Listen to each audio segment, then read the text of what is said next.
Welcome. Thank you all so much for joining us for what I believe will be a really interesting and informative session. My name is Natalie Baumgartner, and I have a dual role as a partner and chief research officer at Contemporary Leadership Advisors and chief workforce scientist at Achievers. I am really excited to kick us off and to introduce you to our phenomenal panelists. But before I do, I'd love to begin by acknowledging and thanking our fantastic hosts for today's webinar. Achievers is a global employee experience technology provider that uses best-in-class research and business practices to inform our all-in-one employee recognition, engagement, VOE, and communications platform and hub.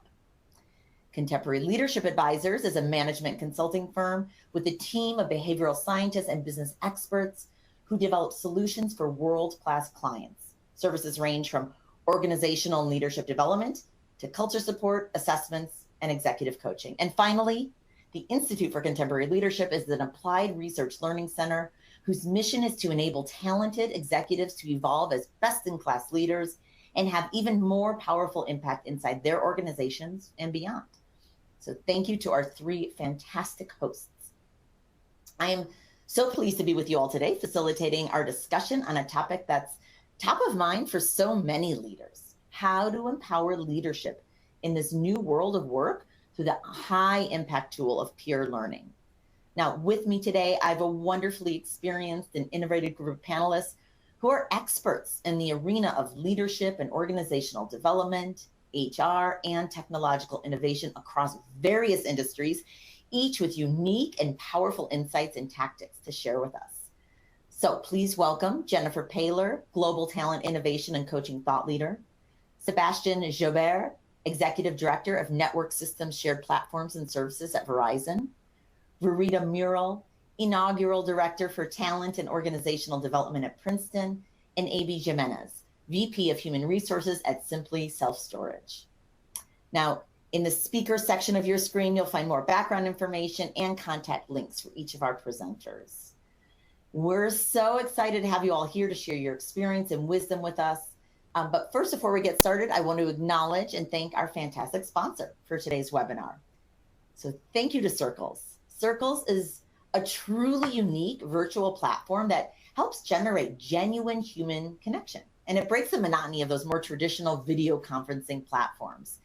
Their compelling approach is designed to foster growth and belonging and safety and inclusion during collaborative remote interactions, which we all know are critically important in today's hybrid world of work. Circles is an ideal sponsor for this session because their innovative Circle Space platform, it provides the perfect format for peer learning circles with its really intuitive visual spacing and cues. So later in the session, you'll have an opportunity to sign up for a peer learning circle hosted in the Circles platform where you can experience both for yourself. So to learn more about Circles, just click the link in the chat and take a look at their service offerings. Thank you, Circles, for making today's session possible. And now to the topic at hand, peer learning. So leaders in this new era of work are tasked with providing an exceptional employee experience within this constantly changing business landscape. In order to be successful in that effort, they have to be empowered through ongoing learning and development. We know that. However, we also know that simply providing leaders with learning content, it's not enough. Research shows that managers and leaders must have the opportunity to both practice leadership skills and to receive real-time feedback, support, and recognition if they are to be successful in fostering a positive work experience for their team. So peer learning is a really simple but high-impact approach to empowering leadership and manager development in this world where relationship building is key to business success. We know that peer learning helps participating leaders examine leadership issues from multiple directions, contribute to a culture of coaching inside their organizations, helps them adopt a more curious mindset in all aspects of their work, build strategic organizational networks around them, gain a systems level understanding of their enterprise, and solve for real world immediate challenges with much greater ease. One tool that we use at CLA to drive peer learning are what we refer to as peer learning circles, which is the format that's specifically designed to deliver those powerful outputs. Now, Peer learning circles, or PLCs, as we refer to them, they bring together a group of typically 6 to 8 peers from within an organization, typically once a month, and that can be virtually or in person for around 6 months. And the sessions themselves utilize this peer learning protocol that supports growth and development while also simultaneously helping solve for current real world challenges that employees are encountering in their everyday roles. Now, what makes the PLC approach unique when we compare it to other group development programs is that PLCs are typically facilitated by experts or run in a really structured manner with this great level of psychological safety that really allows for the ability to think critically, to form those authentic connections, and to ensure personal accountability. To provide you all with a firsthand experience of peer learning circles, we're offering all of today's attendees a complimentary 90-minute peer learning session using that Circles platform. So simply click the link in the chat if you're interested, and then just note your upcoming availability, and we'll follow up with a calendar invite and information about next steps. We really encourage you to take time to participate in this session because PLCs, they just really need to be experienced to gain a sense of that value and impact. And that is what we're going to talk about in our session today, the impact of peer learning. Each of our panelists brings their own unique expertise and lens with regards to how they've applied peer learning to deliver high impact small group learning experiences at scale inside their respective industries, including global corporations, private equity-backed portfolio companies, and higher education. So with that, let's just jump in. Jennifer, I'd love to start with you. Now, I know that necessity caused you to implement peer learning during your time at IBM. Can you share a little bit with us about the context behind that initiative, the peer coaching methodology that you applied, and of course, the impressive results you achieved? Well, thank you. This is one of my favorite topics for anybody that knows me. I think it's a very good question because if you think about necessity, there's one of the quotes that I really love around necessity. The IBM peer-to-peer model was born just out of necessity, and it was an opportunity for us to innovate. When we were, I don't know if everybody remembers, but we were in this critical situation where the millennials were coming. And there were so many reports, and the millennials are coming to the workforce, and everybody was just in a tizzy. And that's what I remember. And they said, how can we truly upskill our employees rapidly? Because we were in a consulting client delivery environment. So there was a need where the generations were shifting. We went from a higher percentage of millennials and a lower percentage of my generation and previous generation. And so we really needed to upskill fast for our clients. And that's when you started hearing things around VUCA and the market is shifting. So everything was just fast paced. So we didn't have any money. We didn't have any funds, like extra funds to put towards this. And it was in IBM, it was a global organization. So how do we do this virtually? So there was this urgent need to rapidly upskill the teams, and not just the millennials, but also the existing IBMers who needed to learn new skills really quickly so they could deliver on the client's value. So that was what really, it was that necessity. And I said, okay, so how do we do this? How do we make sure we have relevant skills? How do we make sure we have them just in time so we can deliver on high quality work to our clients? And so this was an opportunity for us to really test and innovate and experiment with instilling that growth mindset, creating a system where we could create real skills in a real context and deliver to our real clients. And so when you think about that quote, necessity is the mother of invention, because at that time, that's all I had was peer-to-peer circles. And it was amazing because you had experts and you had people who were new, never heard of the skill, and they all joined together to help each other learn. So that was my first time really experimenting with it. And it was so long ago, I can't even remember the year. Oh my gosh, Jennifer, I love that. I love it. It is true. Necessity is the mother of invention, right? There's a reason why that has so much weight with all of us. And you're such a trailblazer in this space. And I really appreciate you talking about and sharing that this is a real world business objective, in terms of fast learning was the impetus for this approach, and it's so exceptionally powerful. So thank you for sharing that. Now, this panel, everyone, demonstrates just how versatile peer learning programs can be across many different work environments.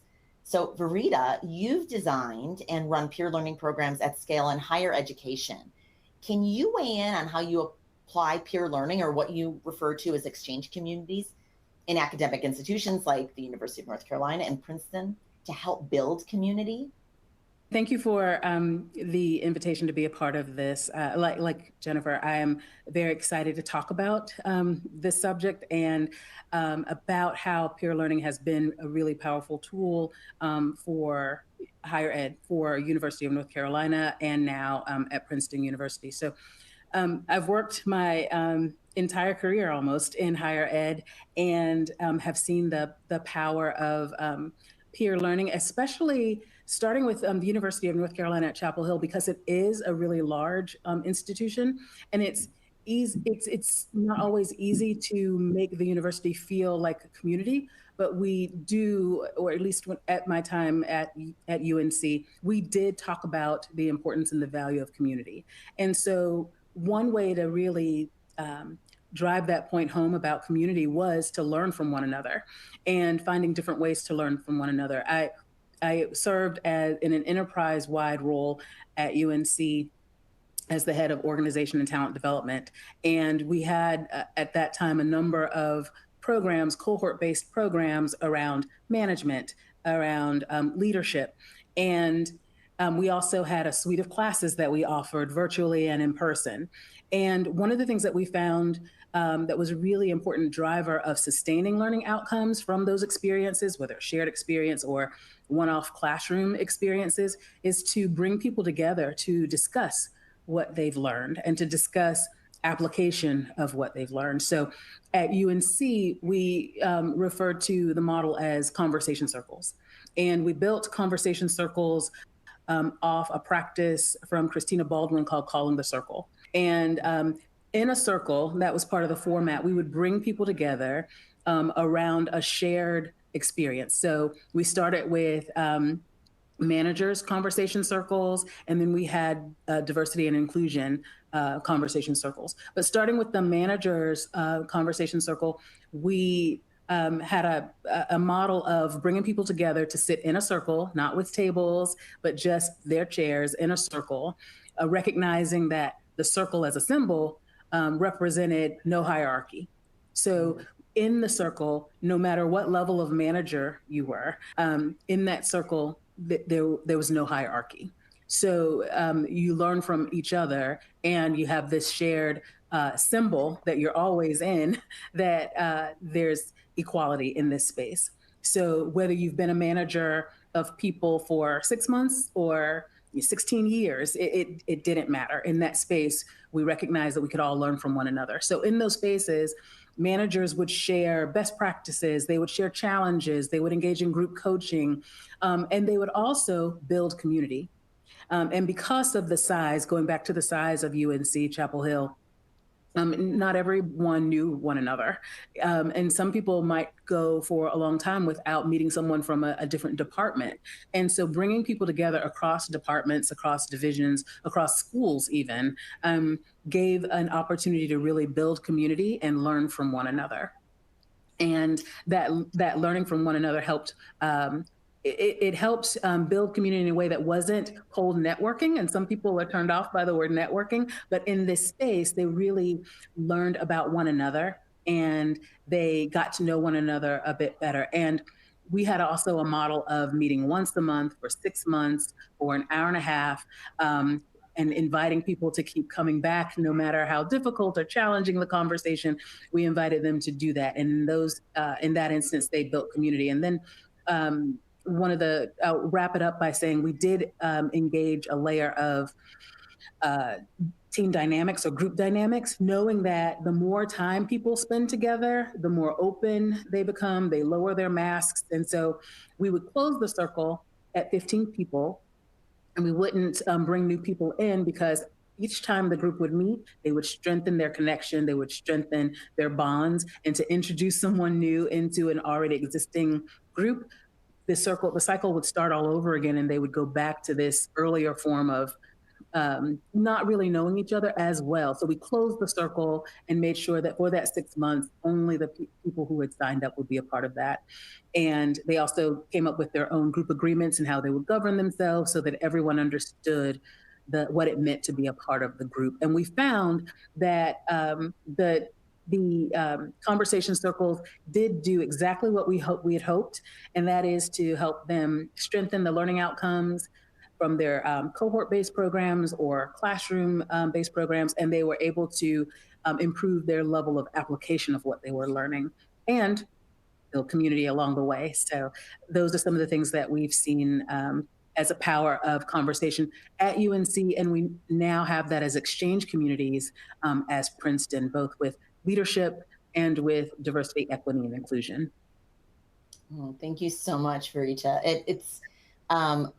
I'm so grateful to you for sharing that that level of detail around the connection and community that peer learning can foster, because we know now more than ever, we are starved as a society and as a business arena for connection. We're more isolated than ever before. And even though, right, there's many benefits to the flexibility and working in a decentralized way, in many cases, or a hybrid way, that one of the pain points is connection. And whether, we've seen whether in person or remote now, that there's a way to create that circle and that experience of developing and building trust. And so piggybacked with what Jennifer shared, we're starting to talk about, right, wow, we're learning, we're developing, we're, transfer of knowledge, and we're building connection and community and trust. And this is the recipe for success, right, inside organizations. So now both Jennifer and Verita have overseen peer learning programs at scale with great success. Seb, one of the reasons we're so excited to have you on our panel is because you participated in a peer learning circle yourself as part of a top talent program at Verizon, which then inspired you to run them within your own business at Verizon this year. So I'd love to have you speak about your experience as a participant. The program you were in, I know, had several components, but the peer learning circle sessions really stood out. Can you talk a bit about how it empowered you as a leader? Thank you, Natalie, for having me first on this wonderful panel. This is a very exciting topic for me as well. So I lead a technology organization. So we have obviously a lot of technical conversation, but that is really important for me also to take time to develop our leadership skills and have regular conversations. So in that regards, Verizon has a long history of investing into leadership developments and leaders. So I had the opportunity to participate in this program. It was 3 years ago, so I'll come back to that because that was at the beginning of COVID, which helped me, quite a bit actually with the different tools. The way it was led, those sessions had a first 30 minutes conversation around one particular leadership theme with an article, a TED Talk, something that we talked about. And then the second part, 45 minutes, 50 minutes, talking about one particular leadership challenge in the structured way that you talked about. So 3 things really that stood up for me when I participated personally. And then, like you said, I sponsored that kind of effort in my organization. The sense of community that you talked about, Verita, very much so, something that I felt was important. In a large organization like Verizon, that helped me connect with leaders across the company that I did not know. So obviously expand my network, but also learn about the areas of the business that I was not even aware. Actually, we had teams, doing that. And I can tell you that it directly helped me to develop relationship that I helped for project I had in my organization. I'll give you one example. I met one of our user experience experts. He was based in Ireland. And we continued the conversation after that because that's a topic I was developing in my organization.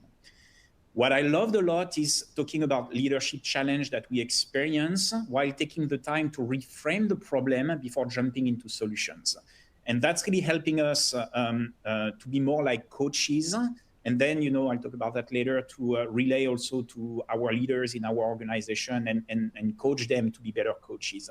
And last but not least, this kind of first part where we had leadership conversation personally, I enhance my catalog of leadership conversation because I'm having that on a very regular basis.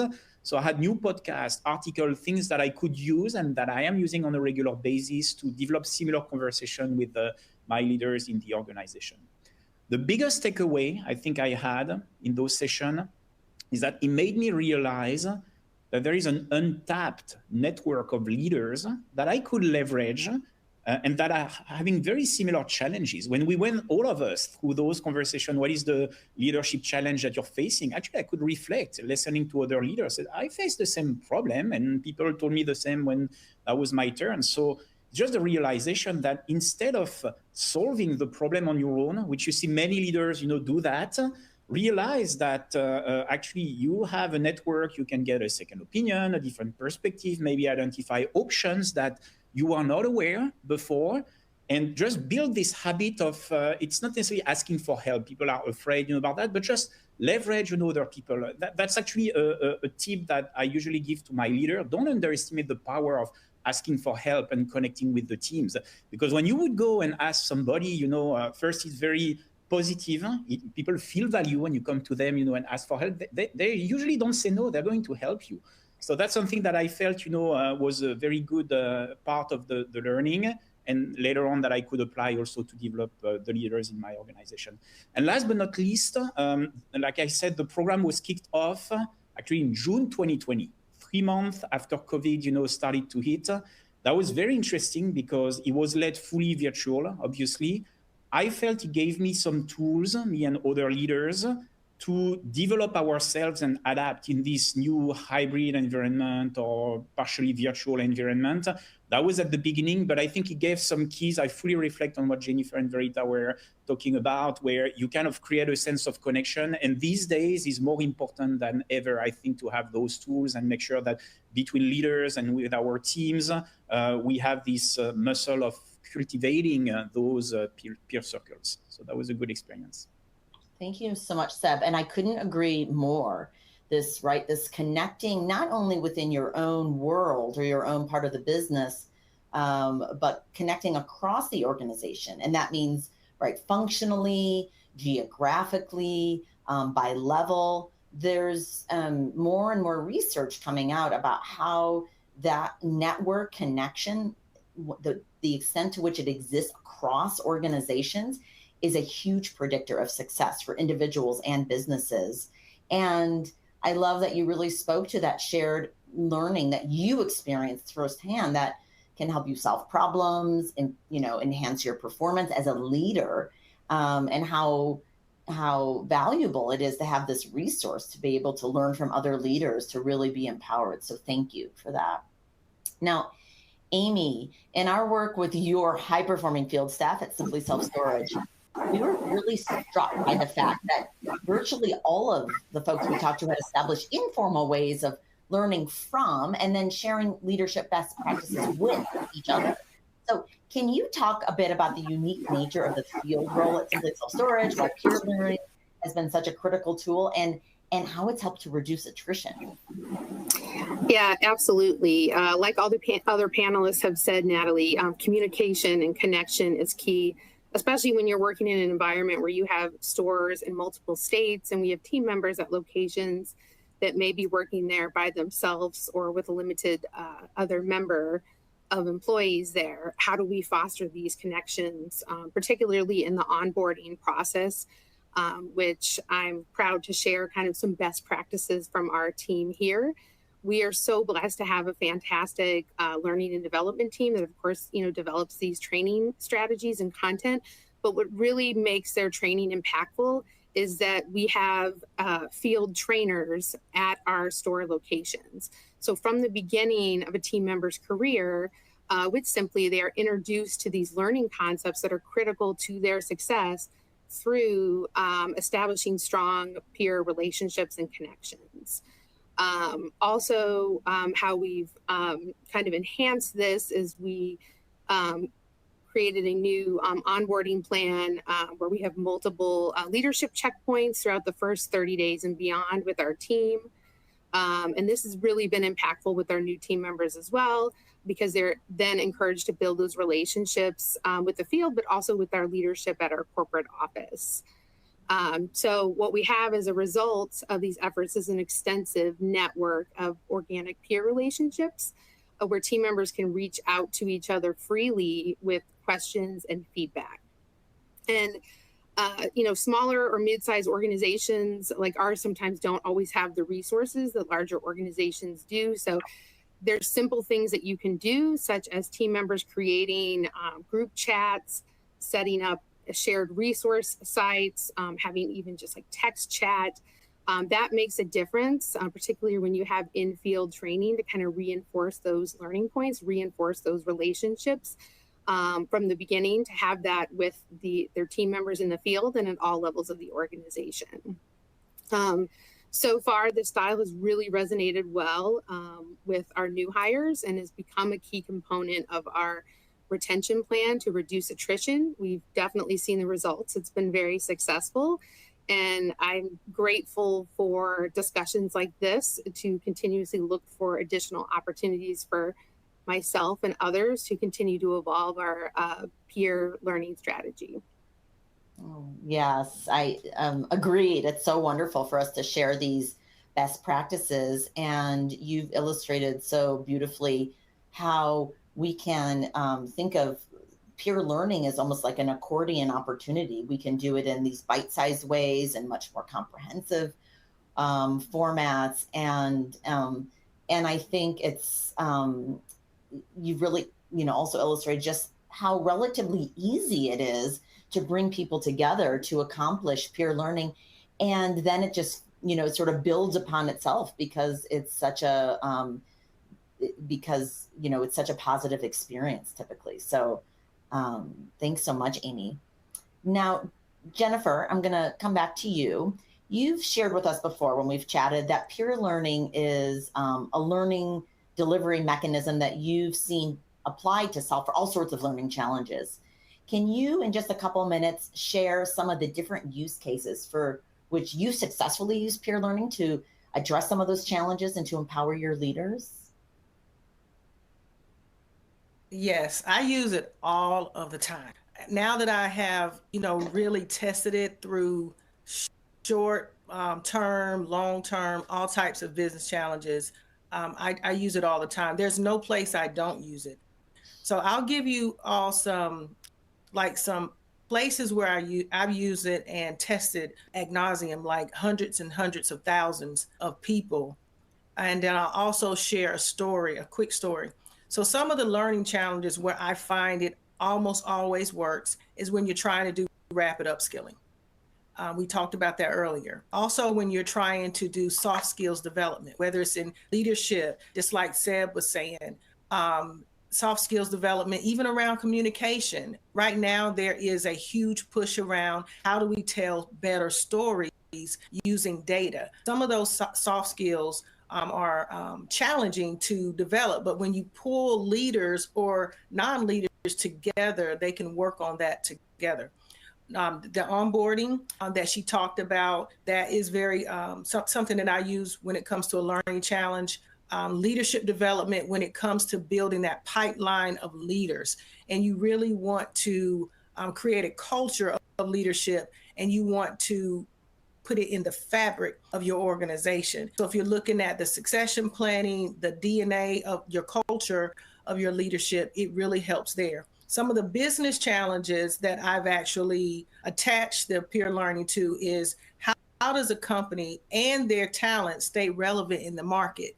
So really keeping pace with how things are rapidly changing. Technology is changing the nature of work. It's changing the nature of a job. So if you think about the job that you have or the job that your talent has in your organization, in 1.5 years, that job will get evolved because of technology. And there are nuanced pieces that are left over in that person's job. So you got to constantly stay relevant. So it is a really good use case to stay relevant in the market and to keep up the quality of the work, adding value.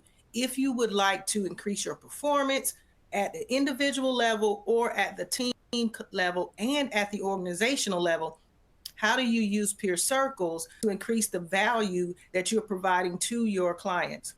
Employee engagement, fostering that sense of community that Verita was talking about, building trust and respect for each other. This is truly at the core of peer learning. When I first did one of the soft skills, it was on agile servant leadership in IBM, 350,000 employees. And they were like, you're going to bring servant leadership into this company? Yes. And it was the best thing that we could have done. We raised the employee engagement by 30% in just 6 weeks. And then it carried on from year after year. One of the things that she mentioned was turnover. So if you can put this peer-to-peer learning as a part of your culture, you will start to see positive impact on your attrition, on your turnover, because people have a network now. People have networks of people that they can go to. It's more things around attrition, but well-being as well. Right now with the post-pandemic, I've seen people and leaders going through what we call burnout. And burnout shows up and manifests in so many different areas. People are working longer hours. Some are working double hours before the pandemic. And it's starting to have an impact on how we learn, how we listen, how we engage each other. People have stopped listening. People have become addicted to work. So peer-to-peer learning gives people what I have been told is like a sanctuary. It's a sanctuary where people can come in the flow of work while they're at work and have a conversation, develop things, and have their tribe there with them so they can make it to the next week. One quick story that I think is powerful. Some of you can go to LinkedIn if you're curious, but I'm big on coaching. And I was at the time I was a coaching leader for IBM. And at the time, coaching was only reserved for like certain type people in the industry, not at IBM. And I said, well, why is a skill like coaching only reserved for certain people? So I said, what if every IBMer had access to learning coaching skills? So when you're with your team member or your peer, there's a coach an arm's length away. And so we started these peer circles and we started naming them. We called them cohorts, and we named them after animals. We had dolphins, we had Maltese, we had cardinals, any name you can think of. And what would happen is people would self-select. We never made it mandatory. That's one of the things I've learned. We didn't make that mandatory. And so we started off probably with, I think it was 2 or 3 cohorts of 4 to 6 people. By the time, say 2 years or 2.5 years rolled around, we were probably at 70,000 people that had gone through self-nominated, self-selected through the BCC coach program at IBM. And what has happened, these people from that point on have integrated those coaching skills, not just at work, but in their lives. There are multiple stories that I've heard where people have used those with their parents, had a stroke, and they were able to help their parents recover. There were people who used these skills when pandemic hit in China and they were trying to coach their team members and their family. And there are times where leaders have been using these in sales when the cloud wars, hit, and the sales have grown like over 1,000% just by using certain skills. So those are some examples that I wanted to share. And I have so many more, but we don't have enough time. So if you have any questions, feel free to get with me on LinkedIn and I can share even more. Thank you so much, Jennifer. And those specific examples are so powerful for all of us to get to benefit from and to hear, because it's indicative of just how much peer learning integrates with what we're trying to achieve inside organizations, from solving problems to supporting one another to sharing knowledge and perhaps most of all to not feeling alone. So I really appreciate those all of those great examples. Verita, I know that you found that peer learning is particularly useful for enhancing diversity, equity, and inclusion. Can you share just a little bit about why that's the case? Sure, happy to. So I mentioned earlier having launched conversation circles at UNC Chapel Hill, and I found that the practice of applying conversation circles to our DEI work here at Princeton has been really helpful for our groups. Now, at Princeton, I oversee learning and development, diversity, equity, and inclusion, overall employee engagement, in all parts organization development for 8 operations groups within the university. And so being an operations group, where we have to act quickly and move fast and respond to the changes at the university. Sometimes in operations teams tend to act first and then assess later. And one of the things that we found with a group that moves as quickly as our group does, serving the campus and serving all kinds of clients, is that our need to really have a grounding and an understanding of diversity, equity, and inclusion is really important if we're going to successfully serve all clients. And that's people on campus, but also visitors to campus as well. And so our President Eisgruber here at the university, he's been a champion of what he refers to as creating an environment where everyone can thrive. Right. And so taking into account a sense of belonging, a sense of access, a sense of that you can be yourself at work is really important. And we have all kinds of classes. We have a strong learning and development community in our Office of Human Resources, and they provide all kinds of learning opportunities for our team members. And what we found is that in order to apply what people have been learning, especially as it relates to diversity, equity, and inclusion, we really need to rely on one another and be able to have real conversations about different elements of diversity, equity, and inclusion. So DEI is vast. It covers a lot of different areas. So it's important to break some of those topics down. So we apply the conversation circle model or exchange community here at Princeton.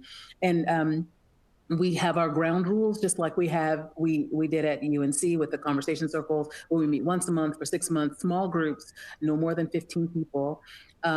Again, creating that community. And here's where group dynamics are really important, because you're having conversations that matter around values, right? A lot of our core values. And whenever you're having a conversation about core values, it can be somewhat challenging. It could be, but we try to take the sting out of it by creating community and understanding that our intention here is to be honest and share our experiences and share our points of view, and to create a space that's brave enough that people can say what they think and share their ideas, share how their thought processes were shaped by how they were socialized, and with an understanding that they'll leave that space with a relationship intact, right? And saying the thing that might be difficult to say. So in essence, in the DEI exchange communities, you're practicing staying in community with people who don't necessarily share your opinion.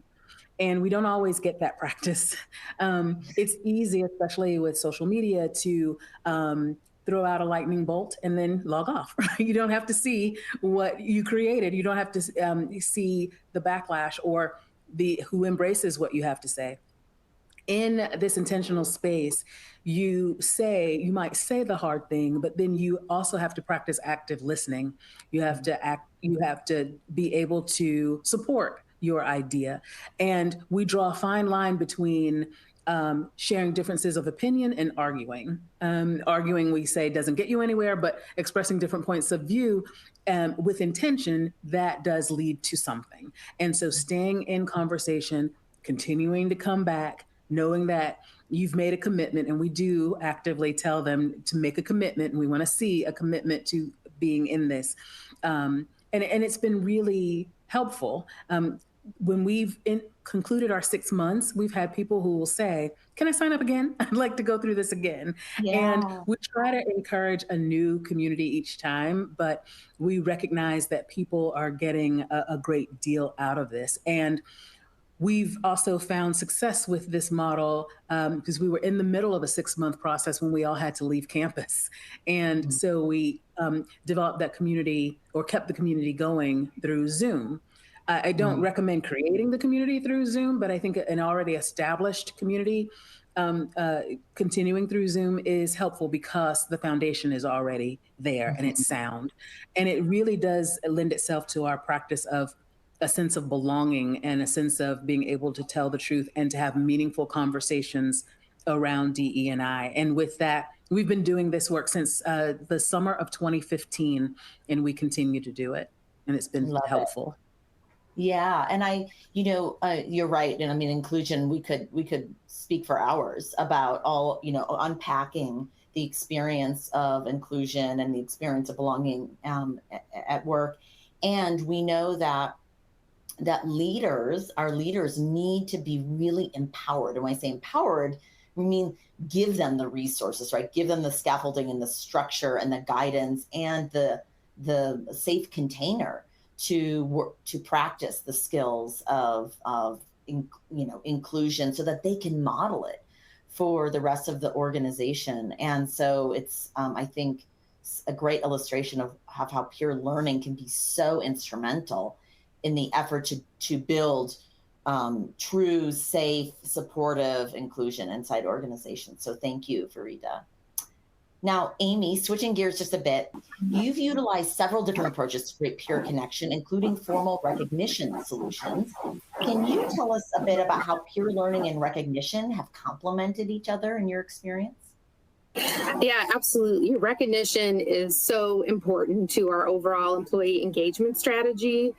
And also, it's really just enhanced the peer learning experience that our team members have had, both through the onboarding and throughout their interaction at their time as our organization. So I will tell you, I mean, we conduct a lot of formal surveys and also just kind of informally pulse the team organically or through various committees. And within every single survey that we complete, we get told that employees are looking for more ways to recognize each other. That's just, standard feedback that they want that connectivity, especially going back to what Jennifer said at the beginning of this panel discussion with kind of the generational shift in the workplace. This is something that we're seeing more and more really with all populations, but also more as the younger generation comes into the workforce. This is very important that we're responding to their needs as an organization and supporting each other through recognition. So for a long time, we really did just kind of rely on the informal channels that were very strongly developed by our team. But last year, we implemented Achievers Rewards and Recognition Program, which has been huge for our organization. One of the things that can be difficult when you're kind of managing recognition manually is that you run the risk of potentially forgetting someone or something. And all of the good that you do can be erased just in that one oversight from having somewhat of a manual process. And we've been very successful with Achievers internally. We call it PROPS, which is people recognizing the outstanding people of Simply. So our team gives each other props to recognize not only the learning wins that they have working together, but just kind of day-to-day achievements and goals that are completed. As Farida also said, core values is important, and using this platform has been really great because we have our recognition tied to our core values. So it really kind of, allows us to create this intersection where we're recognizing peer learning, we're recognizing excellence, we're championing our core values. And another thing too that I would recommend for anyone who is thinking of implementing something like this at their organization is to really strongly consider allowing that peer-to-peer connectivity within their recognition platform. A lot of the platforms that are out there are designed to just have the leader to the team member. And that is, in my experience, has not typically been as effective to leveraging and encouraging those peer relationships. Yeah, there's so much research to support that very statement you just made, Amy. And I'm so glad that you shared that here, because we see, recognition is in and of itself a form of peer learning, because we know the behaviors that get recognized get repeated. And so if we're recognizing behaviors that are in alignment with our core values inside of our organization, then it's a way of sharing knowledge across the company through a format that's very well received. Recognition runs like wildfire through organizations because we all really benefit so much from recognition. And it's a great predictor of all kinds of business and employee outcomes. And so recognizing is a great way to provide learning across an organization. We've also heard a couple of folks on the panel in prior conversations have shared that they also see recognition or peer learning as a recognition. So to be invited into a peer learning format can be seen as a form of recognition, to say, you are a great contributor to our culture, or you are a leader, or and we want to recognize you by giving you this opportunity to learn from your peers.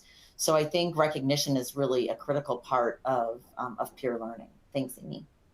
And finally, Seb, for our last question, if you replace your participant hat with your leadership hat, what's been the biggest impact that the peer learning approach has had on your employees? Great question. It's great also to listen to this panel. Very interesting pieces. I may reach out to you, Amy, on the peer recognition framework. So as we discussed, I did that as a participant when I was director. And for a couple of years, I was thinking, because I really like this PLC framework, how could I apply that to my organization, or maybe with peers in a broader organization? So we talked about it, thought about different options, and have a couple of directors reporting to me. So I was thinking maybe I do that with my direct reports. Maybe we do jointly with the business partners that we support. We're an IT technology organization, or maybe we do differently. And we ended up doing something a little bit special, because we selected senior managers. These are the leaders reporting to my director, so one level lower than my direct reports, to go through a similar framework. So why did we select that? We are a very technical organization, so I lead a highly technical IT experts. So what we're trying to do is constantly balancing the technology and technical development with the leadership and soft skills development. And many of these leaders in my organization knew each other and worked with each other, but it was more during operational kind of work, BAU, business as usual kind of work. They did not have a forum actually to step back and reflect on their leadership practice. That's what I wanted to create, because reflecting on my own experience participating in this peer learning circle, that's what I got, the connection with other leaders, this support network that I could rely on other. So I wanted to create that with leaders in my organization, so that they get to know themselves a little bit better, and they can support each other and maybe create, this bonding that we've been talking about. So that's what we did. But in addition to that, all of the material, because again, it's a two-step kind of a process. You discuss a leadership theme, then you discuss a specific leadership challenge with your peers. The first portion, going through those articles, podcasts, TED Talk, I have in my staff meeting once a month the same article, and I facilitated myself the same conversation with my director and direct reports, so that they could connect with their leaders, because some of the leaders that we selected are going through the same material. We're discussing that, so they can have a conversation. I even joked with the managers that are part of this peer learning circle, maybe you can teach a few things to your leader, through those conversations. So I think that was very good, because it kind of created this connection between the different leaders. That helped me also, to be honest. We're talking about being more of a coach. Now I was in the role of coaching to the team, and maybe reinforcing personally the same material as what I went through a few years back. So I think that helped me also, in my particular leadership skills. Couple of takeaways. We're still finalizing this round with the senior managers. Couple of takeaways I heard from them. They really appreciated having that new forum that did not exist before. That was very positive. And to your point, Natalie, I feel they felt valued to be part of this panel, this forum that was selected. It was not all senior manager, just really a few that we selected to get together. So that was very positive. What they reflected on is they had a better appreciation for the challenges that some of their peers have in different roles, because sometimes it's easy in an organization to see, you know, someone that needs to give you something, hey, they're not delivering, this is challenging. Just by stepping back and having this safe place to have the conversation, they were reflecting, saying, we feel now better appreciation for your challenges and so on. And that means more empathy in the organization, more trust also, because you have a forum to talk about that. And the speed to execute also is what I'm expecting, you know, to see, because now that people, you know each other in a different context, I think it will be easier, you know, when you need to rally the whole organization to execute on large and complex projects. Some people are even saying, I think I made buddies in this, you know, framework. Now I know who I can reach out to and have those conversations. It's creating also capacity by coaching the leaders to be better coaches. That's what they were reflecting. Now I understand, you know, especially for senior manager, you have a tendency to be maybe more the expert and take things on and do the things yourself instead of your team sometime, because you will do faster. You lose an opportunity to create capacity when you do that. And I think they reflected on that. There was one particular session that was all about that. So I think to me, my goal was to try to help the leaders to be better coaches, so that, you know, we elevate the rest of the team. I felt that was something that came out of the conversation. And like I said, also connecting the director and their leaders, that was also something very, very good. So it's always a time investment when you have other priorities, things to do. But I will tell you, it's not something that we're not sure actually when we said, okay, let's pull these are some of the busiest leaders that we have in the organization, pulling them once a month, reading, you know, some things. We were not sure if they would, you know, say, hey, we're already too busy, our plate is full.